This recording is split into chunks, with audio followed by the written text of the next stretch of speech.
Friends, you have turned to Tunnel of Dark Narrations. Thank you. I'm Ter Strongman. If you desire continued horror, look here for at least one new video per week, usually on Fridays. Please hit the thumb up below here. It'll show everybody that you like anything that you like. And I humbly request that you subscribe to the channel and click on the new upload notification bell. But please also remember to keep checking back, in case the new upload notification feature doesn't actually notify you. Our present story, The Lady Who Walked on Water, by Tunnel of Dark Narrations, accurately tells of an actual event. That means it's 100% true. It contains the paranormal, the beautiful, and the heartfelt, unavoidably, for they are the facts of the case. And for us, here, right after the sound of the crystal bowl, there is only the story. Now on with the show. I went to the haunted woods a lot near my house during the summer when I was 14. The fly fishing hotspot in the Bonnybrook stretch of Letort Creek in Pennsylvania runs right through those woods. That was years ago. Things were different then than now.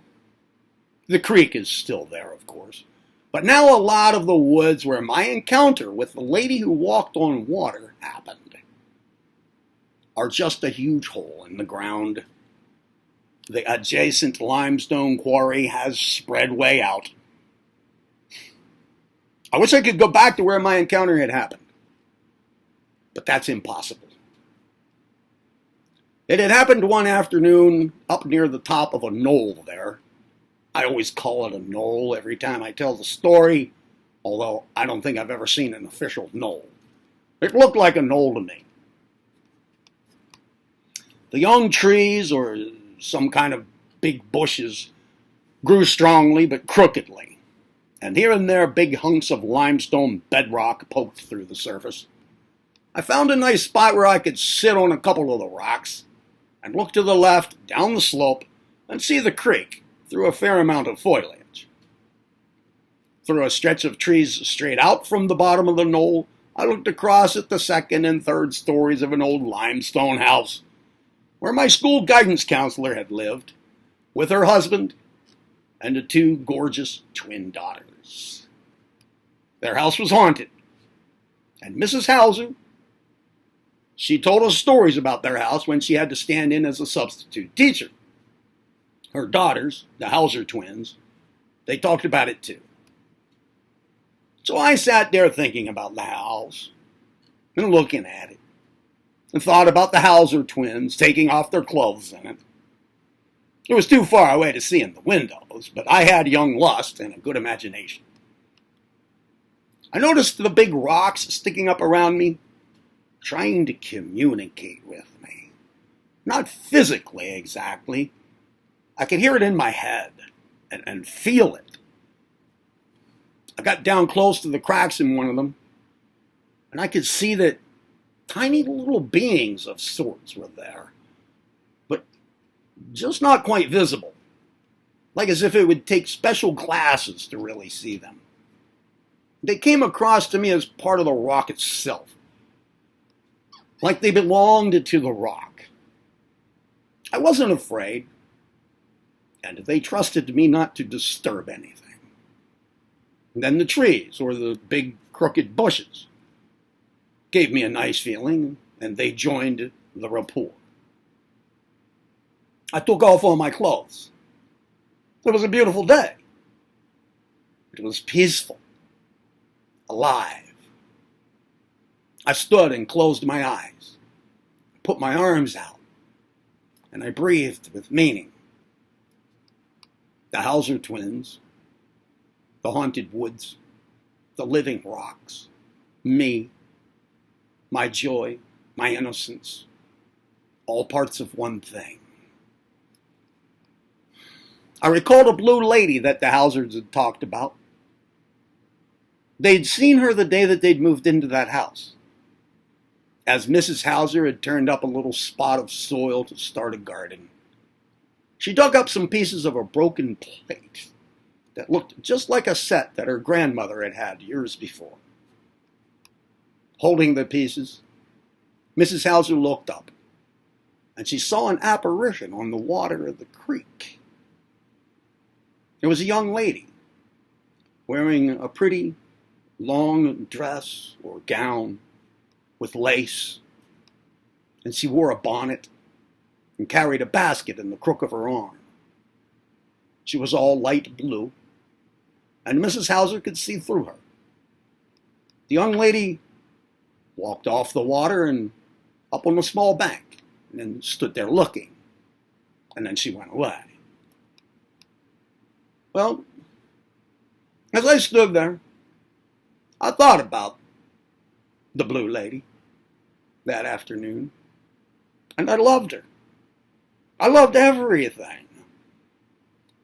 And I said out loud, "Awaken all ye spirits. Awaken all ye faithful ones. Whisper in the air.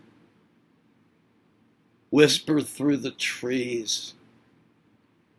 Awaken all ye faithful spirits. Awaken all ye faithful ones. Come unto me, all you faithful spirits. Come unto me. Come unto me." I remember that because I wrote it down later that same day, and I still have it. Well, after I said it, I opened to my mind and moreover my heart, and I breathed.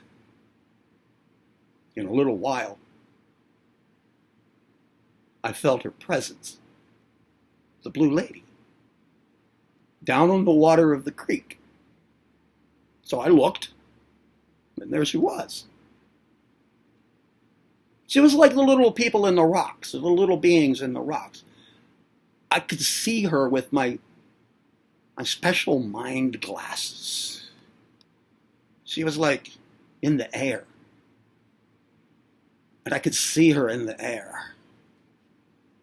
She was light, misty blue.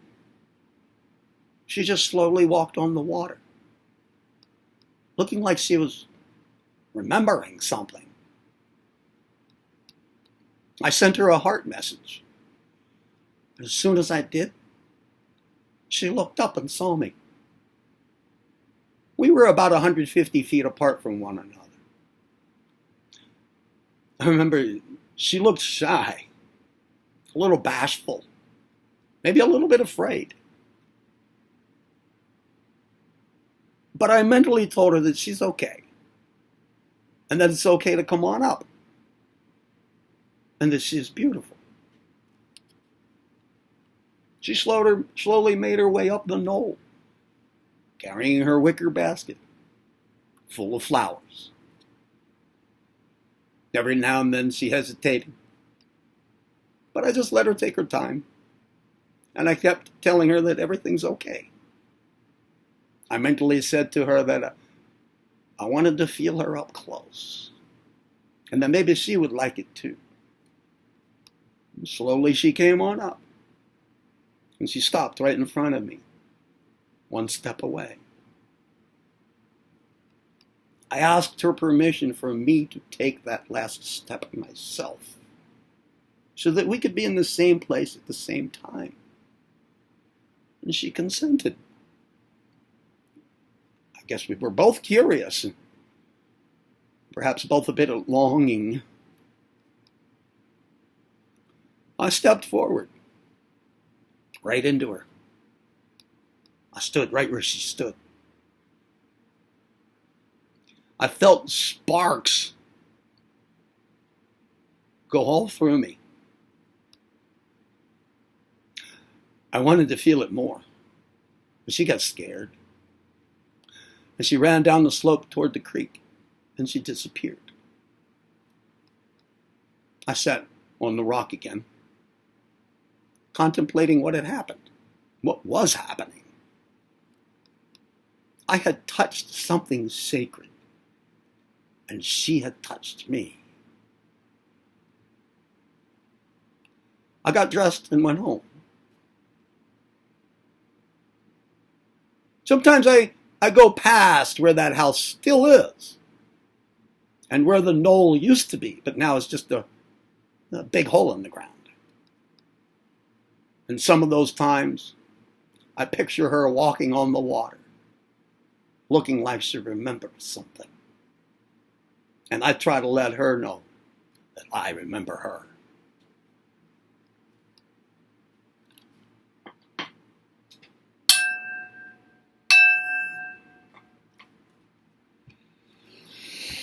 Thanks for listening to The Lady Who Walked on Water, friends. I hope that you enjoyed the story and that you felt the paranormal beauty